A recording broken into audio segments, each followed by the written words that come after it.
So welcome to Sainika, Sanjay Reddy, retired Air Force. So friends, SSC GD 2025 notification కి సంబంధించి అందరికి తెలిసిన విషయమే అప్లికేషన్స్ ఆల్రెడీ క్లోజ్ అయిపోయాయి అనమాట. దీనికి సంబంధించిన విండో ఏదైతే కరెక్షన్ విండో ఏదైతే ఉంటుందో అది కూడా త్వరలోనే మనకు ఓపెన్ అవుతుంది. ఆ డేట్స్ అనేది మనం తెలియచేయడం జరుగుతుంది. రైట్, ఇక్కడ మనము ఒక టోటల్ నెంబర్ ఆఫ్ పోస్టులు అప్రాక్సిమేట్ గా ఎన్ని మనకు వచ్చి ఉండొచ్చు అండ్ పర్ పోస్ట్ మనకు ఎంత కాంపిటీషన్ ఉంటుంది, దేర్ ఆఫ్టర్ మనకు ఆంధ్ర తెలంగాణ విషయం గురించి తీసుకుంటే కట్ ఆఫ్ ఏ విధంగా మనకు ఎక్స్పెక్ట్ చేయొచ్చు, అంటే కట్ ఆఫ్ చాలా తక్కువగా వెళ్ళిపోతుందా లేదంటే చాలా హైగా వెళ్ళిపోతుందా, ఈ విషయాల గురించి ఈ వీడియోలో మీతో చాలా చక్కగా డిస్కస్ చేస్తానండి. దయచేసి ఎవరైతే ఫస్ట్ టైం చూస్తున్నారో ఛానల్ సబ్స్క్రైబ్ చేసుకోవాలో ఛానల్ సబ్స్క్రైబ్ చేసుకోవడం మర్చిపోద్దు. వీడియో నచ్చినట్లయితే ఒక లైక్ కొట్టడం కూడా మర్చిపోద్దు అనమాట. రైట్, ఇక్కడ మనకు దసరా ఆఫర్ వెళ్ళిపోయిన తర్వాత కూడా ఏంటంటే అర్లీ దివాళీ సేల్ అనేది కూడా స్టార్ట్ చేయడం జరుగుతుంది అనమాట.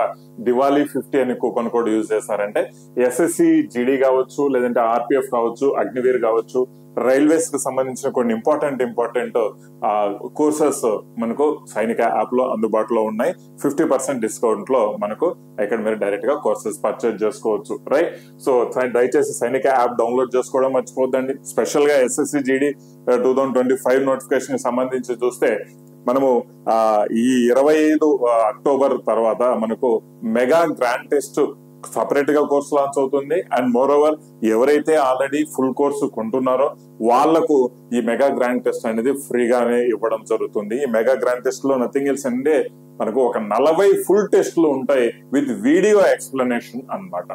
Right, 40 full test with video explanation, complete 4 సబ్జెక్టులకు సంబంధించి ప్రతి టెస్ట్ లో వీడియో ఎక్స్ప్లెనేషన్ ఉంటుంది. మీ ఎగ్జామ్స్ అప్లికేట్ చేసుకునే దానికి అయితే ఉంటుంది. సో దట్ ప్రాపర్ ప్రిపరేషన్ మీ చేతికి వచ్చినట్లు ఉంటుంది అనమాట. రైట్, ఎలాంటి మోడల్స్ మిస్ కాకుండా ప్రాపర్ గా ఈ ఎగ్జామ్స్ లో మంచిగా మార్క్స్ వస్తున్నాయంటే రేపటి మీకు రాసే ఎగ్జామ్ లో మాత్రం ఎక్సలెంట్ గా మీరు స్కోర్ చేసుకోవచ్చు. ఎందుకంటే మోడల్స్ మిస్ కావండి. రైట్, ఈ యొక్క మెగా గ్రాండ్ టెస్ట్ అనేది మనకు ఫుల్ కోర్స్ తీసుకున్న వాళ్ళకు ఫ్రీగానే ఇవ్వడం జరుగుతుంది. అండ్ ఫుల్ కోర్స్ కూడా ఆఫర్ లో రావడం జరుగుతుంది అనమాట. రైట్, చూద్దామండి. మనము ఈ యొక్క 2025 నోటిఫికేషన్ సంబంధించి వేకెన్సీస్ దేర్ ఆఫ్టర్ వచ్చేసి నెంబర్ ఆఫ్ అప్లికేషన్స్ ఎన్ని వచ్చి ఉండొచ్చు అనే దానికి అనాలిసిస్ కంటే ముందు మనకు ప్రీవియస్ గా లాస్ట్ ఒక 4 years కాన్సెప్ట్ ఏ విధంగా ఉందో కూడా మనం డిస్కస్ చేసుకుందాం. 2018లో మనకు దాదాపుగా total number of applications 52.2 lakhs, అంటే 52,20,000 అప్లికేషన్స్ అనేది రావడం జరిగింది. సో టోటల్ నెంబర్ ఆఫ్ పోస్టులు అనేది మనకు 60,000 పోస్టులు, అంటే చాలా ఎక్కువ పోస్టులు ఇచ్చారనమాట. రైట్, సో ఒక విధంగా తీసుకుంటే పర్ పోస్ట్ కాంపిటీషన్ అనేది మనకు వచ్చేసి 86 members మనకు అక్కడ పర్ పోస్ట్ కాంపిటీషన్ అనేది రావడం జరిగింది. అయితే మనకు ఆ టైంలో కూడా మనకు అటెండెన్స్ అయిన వాళ్ళు మాత్రం వచ్చేసి అప్రాక్సిమేట్ గా ఒక 30 lakhs కంటే ఎక్కువ అటెండెన్స్ కాలేదండి. అప్రాక్సిమేట్ గా చూడండి, ఏ ఎగ్జామ్ అయినా సరే మనకు స్పెషల్ గా ఎస్ఎస్సి లెవెల్లో తీసుకుంటే 60 నుంచి 65% మాత్రమే మనకు అటెండెన్స్ పర్సెంటేజ్ అనేది ఉండడం జరుగుతుంది. సో ఈ లెక్క ప్రకారం తీసుకుంటే ఈ 86 కాస్త ఇంకా తగ్గుతుంది, ఇంకా చాలా తగ్గుతుంది అనమాట. రైట్, సో 2021 ప్రకారం తీసుకుంటే మనకు టోటల్ అప్లికేషన్స్ హైయెస్ట్ 2021లో రావడం జరిగింది. రీజన్ బిహైండ్ దట్ ఏంటి సార్ అంటే, చూడండి సార్, ఇక్కడ నుంచి 2018 నుంచి ఒక 3 years గ్యాప్ తర్వాత మళ్ళీ ఎస్ఎస్సి జీడీ నోటిఫికేషన్ అనేది రావడం జరిగింది. సో దట్ చాలా మంది ఇన్ఫ్లో అనేది ఎక్కువ రావడం జరిగింది కాబట్టి రైట్, ఇక్కడ మనకు 2021లో 71 లక్షల మంది, మనకు ఆల్మోస్ట్ 72 లక్షల మంది అప్లికేషన్స్ అనేది రావడం జరిగింది అనమాట. బట్ కంపారిటివ్లీ పోస్ట్ అనేది చాలా తక్కువ, 25,271 మాత్రమే పోస్టులు ఉండడం జరిగింది. ఈ విధంగా కాంపిటీషన్ అనేది మనకు అప్రాక్సిమేట్ గా 2,280 ఆ టైప్ లో ఈ యొక్క కాంపిటీషన్ అనేది వెళ్ళడం జరిగింది అనమాట. బట్ అప్పుడు కూడా ఏంటంటే అటెండెన్స్ రేట్ అనేది జస్ట్ ఒక 39 lakhs వరకు మాత్రమే అపియర్ అయ్యారనమాట. రైట్, సో దాని ప్రకారం ఆ పర్సెంటేజ్ రేషియో ప్రకారం తీసుకుంటే ఇది కాస్త 200 అంతకంటే తక్కువకే రావడం జరుగుతుంది. అయితే 2022-23 ప్రకారం తీసుకుంటే మనకు 54 లక్షల మంది అప్లై చేయడం జరిగింది. అండ్ పోస్టులు అనేది ఫస్ట్ సమ్వేర్ అరౌండ్ 25K అట్లా ఉండే, తర్వాత మళ్ళీ ఇది కాస్త పెరిగి 50,000 అయింది అనమాట. రైట్, సో ఇనిషియల్ గా అయితే దీని యొక్క number of application per post తీసుకుంటే చాలా ఎక్కువగానే ఉండే. బట్ పోస్టులు పెరగడంతో మనకు 106 పర్ పోస్ట్ కాంపిటీషన్ అనేది ఇనిషియల్ కాంపిటీషన్ అనేది రావడం జరిగింది. అంటే రైట్, సో అక్కడ కూడా 34 lakhs members మాత్రమే, out of the 34 lakhs members మాత్రమే అపేర్ అవ్వడం జరిగింది. అంటే విచ్ ఈస్ అగైన్ 60 to 65% మాత్రమే total number of applications candidates లో జస్ట్ ఒక 60-65% మాత్రమే అపేర్ అవుతారు ఎగ్జామ్ లో, రైట్. సో 2024 మనం తీసుకుంటే, రైట్, 2024లో కూడా మనకు తక్కువ పోస్టులే వచ్చాయి అనమాట. 25,000 సంథింగ్ పోస్టులే వచ్చాయి. దేర్ ఆఫ్టర్ మళ్ళీ పోస్టులు అనేది పెరగడం జరిగింది అనమాట, రైట్. సో ఇప్పుడు మనకు 47 lakhs, అప్రాక్సిమేట్ 47.5 lakhs మాత్రమే అప్లికేషన్స్ రావడం జరిగింది, which is again just 30 lakhs మాత్రమే ఎగ్జామ్ కి అపేర్ అవ్వడం జరిగింది అనమాట. అయితే మనకు గ్రాడ్యువల్ గా తీసుకుంటే మనకు వచ్చేసి 52 లక్షలు అపేర్ చేసింది 2018లో. దాని తర్వాత 3 years గ్యాప్ వచ్చింది కాబట్టి ఇక్కడ 71 లక్షలు అయింది. బట్ ఎవ్రీ ఇయర్ మనకి ఇప్పుడు నోటిఫికేషన్ రావడం జరిగింది. 2021, 22, 23లో ప్లస్ 24లో మళ్ళీ 25లో ఎవ్రీ ఇయర్ నోటిఫికేషన్ వస్తూ ఉండడం అనేది ఒక మేజర్ కారణం చెప్పుకోవచ్చు. ఇక్కడ నెంబర్ ఆఫ్ అప్లికేషన్స్ తగ్గుతూ వచ్చాయి చూడండి. 71 లక్షల నుంచి 54 లక్షలు, మళ్ళీ తర్వాత 47 లక్షలు ఇలా రావడం జరుగుతుంది. అండ్ మోర్ ఓవర్ మనకు ఈసారి స్పెషల్ గా కొన్ని అప్లికేషన్స్ నెంబర్ ఆఫ్ మరీ ఎక్కువ అప్లికేషన్స్ రావు అనే దానికి ఒక మేజర్ కారణం ఏంటంటే రైల్వేస్ కు సంబంధించిన నోటిఫికేషన్స్, మేజర్ నోటిఫికేషన్స్ ఏవైతే ఉన్నాయో 3-4 నోటిఫికేషన్స్ ఇయర్ లో రావడం జరిగింది. సో మాక్సిమం ఇక్కడ ఏజ్ ఉండి కూడా రైల్వేస్ కు అప్లై చేసుకొని వాటికి ఎక్కువ ఫోకస్ చేసే వాళ్ళు అత్యధికంగా ఉండడము, రైట్. సో ఇలాంటి విషయాల్లో మనకు అప్లికేషన్స్ అనేది మనకు హైయెస్ట్ అమౌంట్ ఆఫ్ అప్లికేషన్స్ వస్తాయని మనం అయితే ఎక్స్పెక్ట్ చేయలేమండి. యాజ్ పర్ ది అనాలిసిస్ మనకు అప్లికేషన్స్ వచ్చేసి 42 నుంచి 46 lakhs వరకు మనకు అప్లికేషన్స్ అనేది ఎక్స్పెక్ట్ చేయొచ్చు. బట్ సార్ ఎంటీఎస్ లో అయితే 54 సంథింగ్ lakhs వచ్చాయి కదా సార్ అంటే, ఎంటీఎస్ వాళ్ళకి ఏజ్ రిలాక్సేషన్ లో చాలా ఎక్కువ మంది అప్పర్ ఏజ్ ఉన్న వాళ్ళు, అంటే 25 అబోవ్ ఉన్న వాళ్ళు చాలా ఎక్కువ మంది అప్లై చేసుకున్నారు కాబట్టి ఆ ఎంటీఎస్ అప్లికేషన్స్ అనేది చాలా హెవీగా వెళ్ళడం జరిగింది అనమాట. బట్ ఇక్కడ ఏజ్ అనేది నార్మల్ గానే ఉంటుంది. మోరోవర్ వచ్చేసి యూనిఫామ్ జాబ్స్ ప్రతి ఒక్కరూ చేయాలని ఇంట్రెస్ట్ చూపారు, రైట్. సో ఇంట్రెస్ట్ ఉన్న వాళ్ళు మాత్రం ఖచ్చితంగా యూనిఫామ్ వేసుకోవాలనుకున్న వాళ్ళు మాత్రం ఖచ్చితంగా అప్లై చేస్తారు. అప్రాక్సిమేట్లీ నా అంచనా ప్రకారం 42 నుంచి 46 లక్షల మధ్యలోనే ఈ యొక్క కాంపిటీషన్ మనం చూసేదానికి ఉంటుంది. వేరేజ్ మనకు ఆర్టీఐ కూడా వేయడం జరిగింది. ఈ ఆర్టీఐ రిప్లై రాగానే ఎగ్జాక్ట్ ఏదైతే కాంపిటీషన్ మనకు కేటగిరీ వైజ్ మన ఆంధ్ర తెలంగాణ కాంపిటీషన్ ఏ విధంగా ఉంటుంది అనేది కూడా నేను మీకు మళ్ళీ వీడియో చేసి చెప్పడం జరుగుతుంది, రైట్. సో ఈ యొక్క 42, 45 అంటే 42 to 46 అప్రాక్సిమేట్ ఈ టైం మనం మాక్సిమం ఒక 46 అలా తీసుకున్నా కూడా 39,481 మెంబర్స్ మాత్రం మనకు పోస్టులు అనేది ఉండడం జరుగుతుంది, విచ్ ఈస్ అగైన్ ఒకవేళ ఈ విధంగా టోటల్ నెంబర్ ఆఫ్ అప్లికేషన్స్ పరంగా తీసుకున్నా కూడా 110 నుంచి అప్రాక్సిమేట్ గా 110 నుంచి 120 మధ్యలోనే మనకు కాంపిటీషన్ అనేది పర్ పోస్ట్ ఉండడం జరుగుతుంది.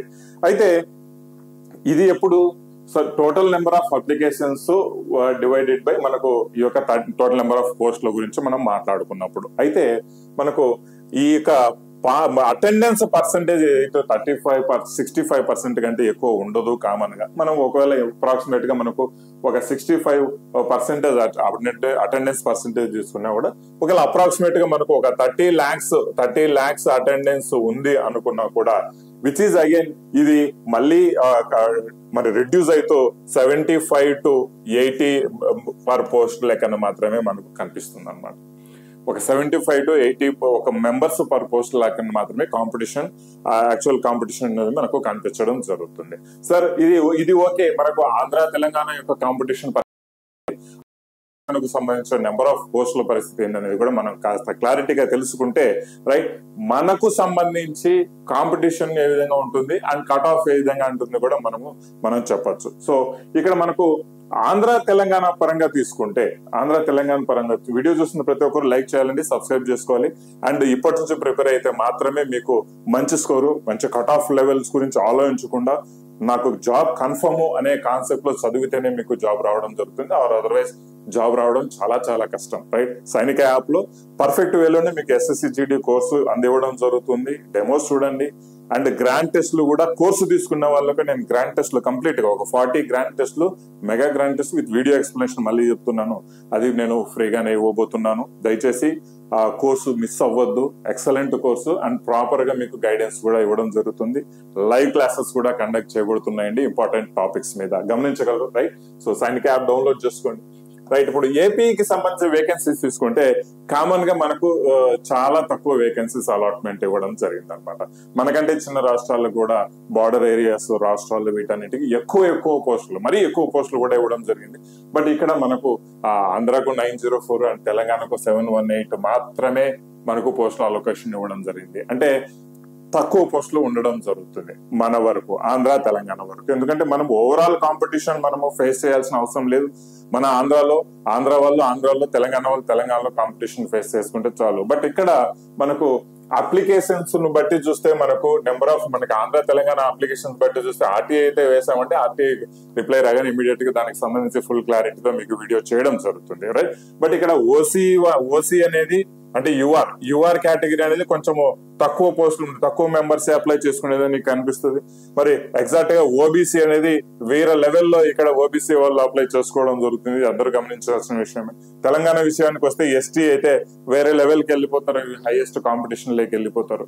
సో ఓవరాల్ గా ఈ పర్ముటేషన్ కాంబినేషన్స్ ఇవన్నీ తీసుకొని మనకు ఆంధ్ర తెలంగాణ సైడ్ నుంచి కట్ ఆఫ్ ప్రాక్టికల్ గా చెప్పాలంటే చూడండి, ఆంధ్ర తెలంగాణ సైడ్ నుంచి కట్ ఆఫ్ అనేది హెవీగానే ఉంటుంది. ఈ విషయం గమనించాల్సిన విషయం. ఇక్కడ భయపడాల్సిన అవసరం లేదండి. మనం కట్ ఆఫ్ కోసం చదవట్లేదు, మనకు జాబ్ రావాలి, జాబ్ కొట్టుకోవాలనే కాన్సెప్ట్ మీద చదువుతున్నాం కాబట్టి you should never think about the cut off. అరే నాకు 80 కట్ ఆఫ్ నేను క్లియర్ కావాలన్నా 83 వస్తే నాకు చాలు అనేది కాన్సెప్ట్ కాదు కదా. నీకు 100 రావాలి, 120 రావాలి, ఈ కాన్సెప్ట్ లోనే ఎప్పుడైనా వెళ్ళండి. కట్ ఆఫ్ గురించి ఆలోచించొద్దు కామన్ గా, రైట్. సో బట్ ఇక్కడ మనకు కట్ ఆఫ్ అనేది ఆంధ్ర తెలంగాణ పరంగా తీసుకుంటే చూడండి, ఎప్పుడైతే ఇప్పుడు 2024 నోటిఫికేషన్ కి సంబంధించిన మీ పర్టికులర్ కట్ ఆఫ్ కేటగిరీలో ఏదైతే కట్ ఆఫ్ ఉంటుందో చూడండి, ఆ కట్ ఆఫ్ కంటే ఎక్కువగానే ఈసారి కట్ ఆఫ్ చూసేదానికి మనకు అవకాశం ఉంటుంది అనమాట. ఎందుకు ఎక్కువగా ఉంటుంది సార్? ఇక్కడ ఇప్పుడు నెంబర్ ఆఫ్ అప్లికేషన్స్ కూడా తక్కువే వచ్చే ఛాన్స్ ఉంది కదా, మరి కట్ ఆఫ్ ఎందుకు ఎక్కువగా ఉంటుంది అంటే సార్ చూడండి, పేపర్ లెవెల్ అనేది మనకు ఇయర్ టు ఇయర్ పేపర్ యొక్క లెవెల్ రిడ్యూస్ అయితే వస్తుంది, గమనించండి. 2021లో ఇచ్చిన పేపరు ఈ రోజు కింద మీకు ఈసారి కింద ఇచ్చారంటే దోల తిరిగిపోతుంది. కట్ ఆఫ్ అనేది 160కి 60 కూడా రావు అనమాట. బట్ 2022-23లో కొంచెం పేపర్ తగ్గించారు. 2023-24లో ఏదైతే ఉందో మాక్సిమం షిఫ్ట్లు అనేది ఈజీ లెవెల్లోనే ఇవ్వడం జరిగింది. 25 కూడా మనం ఎక్స్పెక్ట్ చేయొచ్చు. 24లో ఉన్న స్టాండర్డ్ లోనే మనకి 25లో కూడా ఇస్తారని కూడా మనం ఎక్స్పెక్ట్ చేయొచ్చు అనమాట. కొన్ని షిఫ్ట్లు ఉంటాయి, హార్డ్ ఉంటుంది, బట్ వాటికి నార్మలైజేషన్ అనేది కూడా మనకు కలవడం జరుగుతుంది. బట్ ఇక్కడ ఓవరాల్ గా కట్ ఆఫ్ లెవెల్స్ అనేది మనకు ఏపీకి తెలంగాణకు, ఎందుకంటే ఇక్కడ పోస్టులు పర్ పోస్టే ఎప్పుడైనా మనం గమనించాల్సిన విషయం, పోస్టులు అనేది చాలా తక్కువగా ఇవ్వడం జరిగింది. ఏపీకి తెలంగాణకు చాలా తక్కువ అన్నమాట. పోస్టులు కంపేర్ చేసుకుంటే ఏపీ తెలంగాణలో ఇంత తక్కువ ఇవ్వడం అనేది మనకి ఎప్పుడు చూడలేదు. బట్ మేబీ రేపు ఏమైనా పోస్టులు, ఎందుకంటే ఒక టెండెన్సీ అనేది ఉంది, రైట్. ఇప్పుడు పోస్టులు నోటిఫికేషన్ వచ్చిన తర్వాత మళ్ళీ కొన్ని రోజుల తర్వాత, కొన్ని నెలల తర్వాత, ఎగ్జామ్ అయిన తర్వాత కూడా ఒక 10,000, 15,000, 20,000 పోస్టులు పెంచే ఛాన్సెస్ అయితే ఉన్నాయి. మేబీ అలా పెంచే ఛాన్సెస్ ఉంటే 50,000 నుంచి 60,000 వరకు మనకు పోస్టులు కనిపించేదానికి అవకాశం ఉంటుంది. అలా పెంచే ఛాన్సెస్ అయితే ఉంటే మాత్రం ఖచ్చితంగా. బట్ యాజ్ ఆఫ్ నో అయితే 40,000 వరకు మనం పోస్టులు ఉన్నాయి కాబట్టి ఈ కట్ ఆఫ్ లెవెల్స్ అనేది మనకు ఈసారి వచ్చిన కేటగిరీ కట్ ఆఫ్ కంటే ఒక 3-4 మార్కులు ఎక్కువ ఎక్స్పెక్ట్ చేయొచ్చు అండి, గమనించాల్సిన విషయం. అంటే 10-15 మార్కులు ఎక్స్పెక్ట్ చేయలేములేండి, బట్ ఒక 3-4 మార్కులు అయితే ఖచ్చితంగా మనము కట్ ఆఫ్ లెవెల్స్ మనం ఎక్స్పెక్ట్ చేయొచ్చు. ఎక్కువగా పోస్టులు తక్కువ ఉన్నాయి కాబట్టి, రైట్. అంతకు ముందు ఇయర్ తో కంపేర్ చేసుకుంటే దానికంటే తక్కువ పోస్టులు ఉన్నాయండి ఈసారి, right. So cut off obviously మన ఆంధ్ర తెలంగాణలో పెరుగుతుంది, అది మాత్రం గమనించాల్సిన విషయం. రెండో విషయం ఏంటంటే అట్లా ఎస్ఎస్సిజిడికి అప్లై చేసుకున్న వాళ్ళు, ఆ రైల్వేస్ కి అప్లై చేసుకున్న ప్రతి విద్యార్థి ఎవరైతే ఎలిజిబుల్ ఉన్నారో వాళ్ళు ఎస్ఎస్సిజిడి కూడా అప్లై చేసుకున్నారు. లెటర్స్ హ్యావ్ ఏ ట్రై అన్నట్టు టాలెంట్ ఉన్న ప్రతి పిల్లోడు ఈడ కూడా అప్లై చేసుకుంటాడు. వాడు మెడికల్ లో పాస్ అవుతాడా, ఫిజికల్ లో పాస్ అవుతాడా, రన్నింగ్ పోడా ఇవన్నీ ఆలోచించలేదు. వాళ్ళు జస్ట్ ఒక మాక్ టెస్ట్ కేటగిరీలో, మాక్ టెస్ట్ కాంపిటీషన్ లోనే టాలెంట్ ఉన్న వాళ్ళు మాత్రం బాగా అప్లై చేసుకుంటున్నారు. ఈవెన్ సిజిఎల్ వాళ్ళు, ఇలాంటి వాళ్ళందరూ. బట్ వాళ్ళు రన్నింగ్ వెళ్ళట్లేదు, మెడికల్ అసలు అంటే రన్నింగే వెళ్ళట్లేదు అనమాట. సో కామన్ గా చూస్తే ఇంకా ఈ రోజుల్లో ఫిజికల్ జరుగుతున్న ప్రతి సెంటర్స్ లో 100 మందిని మనకి ఇన్వైట్ చేస్తాం, 100లో 40 మంది 45 మంది రావడం అనేది మరీ ఘోరం. మిగిలిన వాళ్ళు ఎక్కడికి పోయారు? వాళ్ళలో టాలెంటెడ్ పర్సన్స్ చాలా ఉన్నారు, వాళ్ళందరూ వచ్చేసి మన కట్ ఆఫ్లు పెంచేసి వాళ్ళు వెళ్ళిపోతారు. But whereas real needy person కు కట్ ఆఫ్ అనేది ఆ రీచ్ కాలేక ఇబ్బంది పడతా ఉంటాడు అనమాట. బట్ వాళ్ళకి యూనిఫామ్ వేసుకోవాలని చాలా ఎక్కువ కోరిక ఉంటుంది, ఆశ ఉంటుంది. సో ఈ సంవత్సరం కూడా మోస్ట్లీ ఈ సంవత్సరం కూడా ఏంటంటే అలాంటి వాళ్ళు వచ్చి ఖచ్చితంగా కట్ ఆఫ్ లెవెల్స్ అనేది పెరగడం జరుగుతుంది. అబ్వియస్లీ కట్ ఆఫ్ ఈసారి కొంచెం హెవీగానే ఉండొచ్చు, మనం గమనించాల్సిన విషయం. బట్ మనకు ఇక్కడ ఆల్మోస్ట్ ఇప్పటి నుంచి తీసుకున్నా కూడా ఇంకొక 100 days అనేది మనకు చేతికుంటుందండి. ఒక 100 days జనవరి అన్న తర్వాత, జనవరి స్టార్టింగే మనకి ఎగ్జామ్స్ జరగవు. జనవరి 15 తర్వాత లేదంటే జనవరి 20 తర్వాత, ఎందుకంటే మధ్యలో ఆర్పిఎఫ్ షెడ్యూల్స్ కూడా ఉన్నాయి కాబట్టి. So I hope January last week నుంచి మనకి ఎగ్జామ్స్ జరిగే అవకాశం ఉంది. కాబట్టి ఒక 100 days లో మనం ఎలా ప్రిపేర్ అవ్వాలి, బేసిక్ కాన్సెప్ట్స్ క్లియర్ చేసుకుంటూ previous year questions clear, mock test exam plan చేసుకొని ఒక 100 days లో మీరు ప్రాపర్ గా కాంటెంట్ క్లియర్ చేసుకొని స్ట్రాటజీ ప్రకారం వెళ్ళాలండి. నేను 100 days సంబంధించిన స్ట్రాటజీ కూడా మళ్ళీ చేస్తాను. సో ఇలా చేశారు అంటే మాత్రం మీకు కట్ ఆఫ్ గురించి ఆలోచించాల్సిన అవసరం లేదు.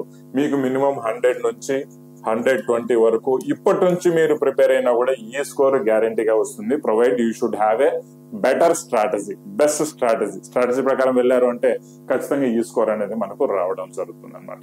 రైట్, 100 days స్ట్రాటజీ కూడా నేను మీకు వీడియో ద్వారా నేను ఎక్స్ప్లెయిన్ చేయడం జరుగుతుందండి. Right, so the best content పరంగా స్పెసిఫిక్ గా SSC/GD కోర్సు కోసమే, SSC/GD ఎగ్జామినేషన్ కోసమే మనము కాంటెంట్ అనేది అందివ్వడం జరుగుతుంది with the best PDF, best guidance and important topics మీద లైవ్ క్లాసెస్ కూడా. రైట్, సో ఎవరికైతే ప్రాపర్ గా ఈసారి జాబ్ కొట్టుకోవాలి, రైట్, కట్ ఆఫ్ లెవెల్స్ పెరుగుతాయి, but never disappoint. Right, so మనం దాని తగ్గట్టు మన యొక్క స్ట్రాటజీ, మన యొక్క స్ట్రెంగ్త్ ను ఎగ్జామ్ లో జాబ్ కొట్టుకోగలిగేంత లెవెల్ వరకు మనం తెచ్చుకుంటేనే మనకు జాబ్ వస్తుందండి. లక్షల్లో ప్రిపేర్ అవుతారు, లక్షల్లో రాస్తారు కూడా, బట్ కొంతమందికి వేలల్లోనే జాబ్లు ఎందుకు వస్తున్నాయంటే వాళ్ళు కూడా వాళ్ళ లెవెల్ పెంచుకొని ఆ ఎగ్జామ్ లో జాబ్ కొట్టుకోగలిగే స్ట్రెంగ్త్ రీచ్ చేసుకొని అక్కడ జాబ్ కొట్టుకుంటున్నారు. అంతేగాని వాళ్ళకి ఈజీ పేపర్ ఇచ్చి మీకు ఏదో కష్టం ఇచ్చే పేపర్ మిమ్మల్ని ఇబ్బంది పెట్టలేదు. బట్ మీరేందంటే ఆ లెవెల్ కు మీరు స్ట్రెంగ్త్ గెయిన్అప్ చేసుకోలేకపోతారు, ఆ లెవెల్ కు మీరు స్టడీ చేయలేకపోతారు. రైట్, సో ఆ ప్రాపర్ కాంటెంట్ సెలెక్ట్ చేసుకోవడంలో మీకు బిగ్గెస్ట్ కన్ఫ్యూజన్ అనేది వస్తుంది. మార్కెట్ లో n number of courses, n number of facilities available ఉండడం వల్ల కన్ఫ్యూజన్ అత్యధికంగా అయిపోతుంది. నేను చెప్పేది ఏంటంటే ఒక్క కాంటెంట్ చూస్ చేసుకోండి, రైట్ ఆర్ రాంగ్ దాని మీదనే వెళ్ళండి. రైట్, సో పర్ఫెక్ట్ ఇది నాకు అనుకున్నప్పుడు మాత్రం ఖచ్చితంగా ఇంకా వేరే ఏదైతే ఆలోచించకూడదండి. 10 రకాల కాంటెంట్ ప్రిపేర్ అయ్యారంటే ఇంకా పనికి రాకుండా పోతారో అది మాత్రం నేను చెప్తున్నా. ఒకటి ప్రిపేర్ అవ్వండి, 3-4 సార్లు దాన్ని రిపీట్ చేసుకుని ప్రిపేర్ అవ్వండి. ఏది మీకు సూటబుల్ అనిపిస్తే అది మాత్రం ప్రిపేర్ అవ్వండి. గ్యారంటీగా మీకు కట్ ఆఫ్ లెవెల్స్ కాదు కదా, మీకు జాబ్ వస్తుంది అనే కన్ఫర్మేషన్ లెవెల్లోనే మీకు ప్రిపరేషన్ చేసుకోవచ్చు అనమాట ఈ 105 days లో ఏదైతే ఉందో. Right, so wish you all the best. ఒకసారి ఈ యొక్క మనకి ఎగ్జాక్ట్ గా మళ్ళీ ఆర్టీఐ ఒక రిప్లై కింద మనకు రావడం జరిగిందంటే ఎగ్జాక్ట్ ఏ విధంగా కేటగిరీ వైజ్ ఉంటుందని మీకు చేయడం జరుగుతుందండి. అండ్ ప్రిపేర్ అవుతున్న ప్రతి ఒక్కరికి, SSC వాళ్ళకి కట్ ఆఫ్ గురించి ఆలోచించొద్దు. మళ్ళీ చెప్తున్నాను, సమయాన్ని వేస్ట్ చేసుకోవద్దు అండి. అది అమృతం లాంటిది, దాన్ని తాగాలే కానీ కాళ్ళు గడుకోవద్దు. మళ్ళీ చెప్తున్నాను అనమాట. అలాంటి సమయాన్ని గిన మీరు వేస్ట్ చేసుకున్నారంటే ఎందుకు పనికి రాకుండా పోతారు, నిజంగా చెప్తున్నాను.